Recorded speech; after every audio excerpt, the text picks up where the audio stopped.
Welcome to County Citizens Defending Freedom News Update. Today, I am here with Alex Serrano and Alan Chauvel, and we are going to get an update from what's happening in Miami-Dade. Thank you for having us, Lindsay. Yeah, thank you, Lynn. Thank you guys for being here. You've recently launched the CCDF Model 18 initiative in Miami-Dade. Can you explain to us what that is? Sure, I'll take this one, Alex. So Model 18, I think it's very important to understand why we call it Model 18. It's based off of two verses from the Bible, Exodus 18 and Matthew 18. Matthew 18 is the overall approach that CCDF takes, where Jesus is explaining how to deal with conflicts. So if I have a conflict with the elected official, I will speak to that elected official in private, right? That's where you air out your dirty laundry, you discuss the issue, and then hopefully it's resolved. It's only after you discuss the issue and there's no resolution to it that you actually will shine the light and expose it to the public.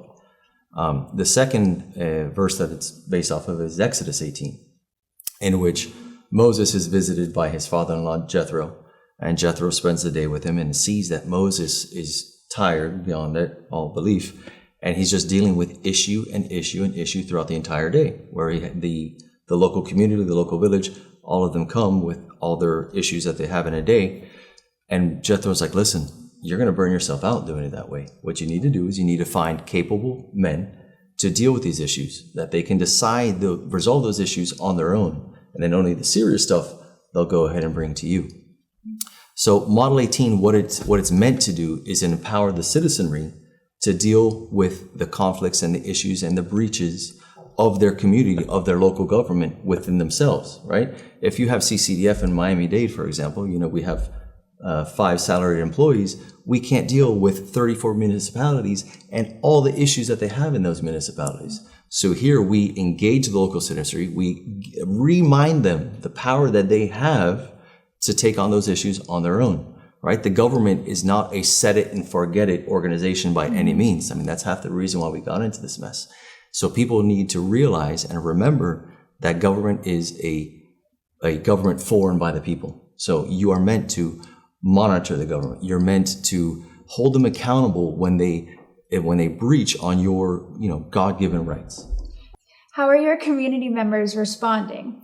I think it's fantastic. Every time that we've presented to the municipalities, again, we kicked off with a larger meeting where we kicked off the entire Model 18 initiative, and it's palpable, the excitement in the room. These people don't realize, they don't have a plan, they don't have any guidance, and then we come in at CCDF Miami-Dade and explain, like, listen, this is how it's going to be broken down. This is how we're going to do it. This is how we're going to get you guys re-engaged and really save our nation at a local level. Mm-hmm. I would have to say, though, we're getting mixed reviews from the local government, right? The elected officials. They're not sure exactly what to make of it yet. Mm-hmm. So it's more of a hands-off, almost a fear. But again, we're not supposed to be adversaries. We're here to help the local officials and help them, do the right thing. Now, what does your Watchdog program look like? So Watchdog initiative ties into the Model 18 component where, as Alan mentioned, we have 34 incorporated municipalities in our county. So we drill down into each one of those cities and identify a city coordinator. So it would be kind of our point of contact within that city. And we help them and empower them to help us recruit other volunteers within that municipality to essentially engage in civic engagement, where they practice oversight of their local elected officials. So the ideal approach is you go into one city and you identify, say, if the city commission has 7 elected officials, you assign each one of those elected officials to one CCDF Watchdog volunteer. And we provide them guidance and tools to practice strategic oversight and report their findings up the chain of command of CCDF.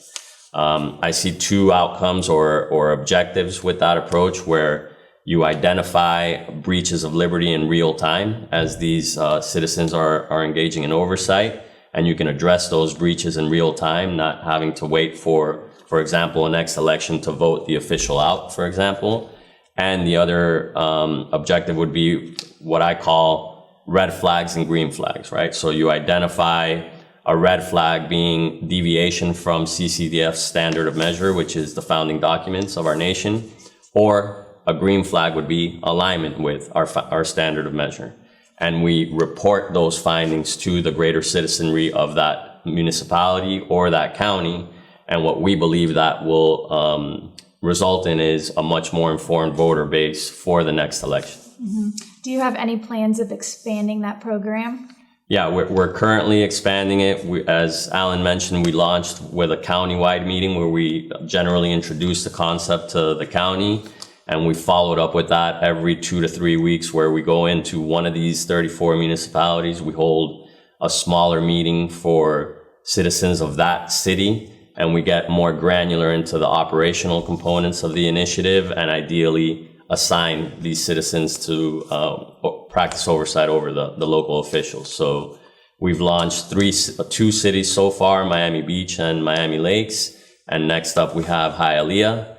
And the idea is every 2 to 3 weeks, we go into the remaining cities until we cover all 34 cities, the county commission, and the county school board. Now, what are you guys seeing in the Miami-Dade school system? We're seeing quite a bit of concerning aspects like some of what you found in Polk County, where you have supplemental curriculum that has CRT embedded within it. Some examples of the platforms that we've looked at are BrainPop, CASEL, Edgenuity. We've identified various library books within our system that we believe violate Florida statute in terms of inappropriate content, sexual content for minors. And then most recently, we've been looking into the SAFE network, it's called. It's the SAFE Alliance for Equity network, which is a network of third-party nonprofit organizations that are directly partnered with our local school board.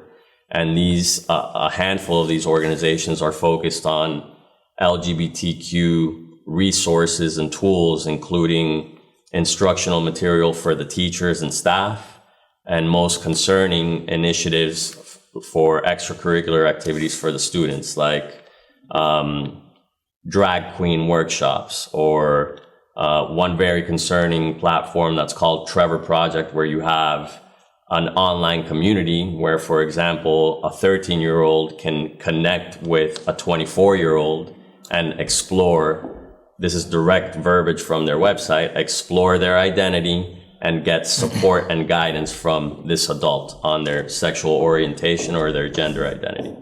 So this is an ongoing search and identify function of what we do at CCDF, and we've already started engaging in shining the light on it in terms of meetings where we exposed the information to the local citizenry. And then the next step would be to further vet it out legally to take action to rectify the breaches that we identify. Would you say this is a form of grooming happening?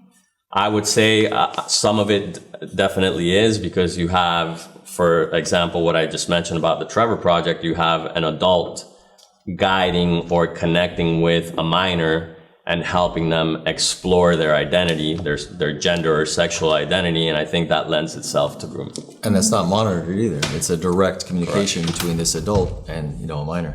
Correct. Are there any other breaches of freedom that your citizens should be made aware of? Yeah, in Miami-Dade County, just last month, they passed the community ID, which basically will allow illegal immigrants to now get an ID, an identification. It's the 3rd county in Florida to pass this law. These IDs are not government-issued IDs. They're provided by a third party, and the whole reason behind it being a third party is third party and nonprofit organizations, they don't have to abide by public information requests.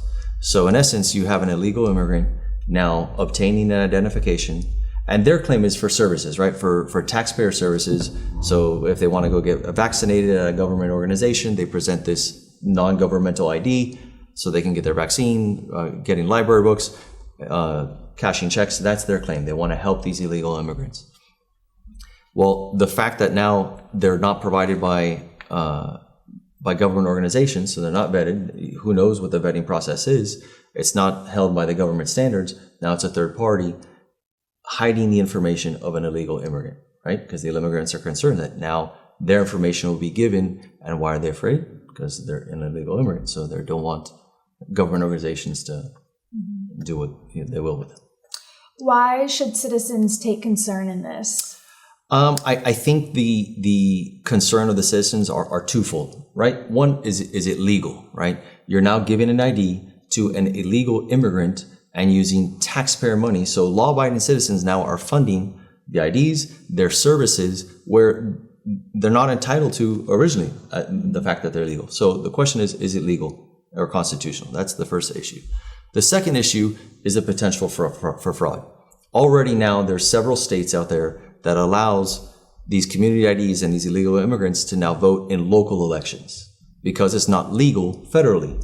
Well, now you have H.R. 1, which already passed the House, which is the For the People Act, which potentially can now allow these illegal immigrants with their community IDs to now vote in federal elections. And what's one of our most basic rights as a U.S. citizen?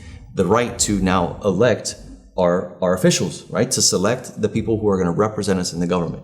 And now you're potentially going to open this up to anybody. How can citizens in Miami-Dade step up and help?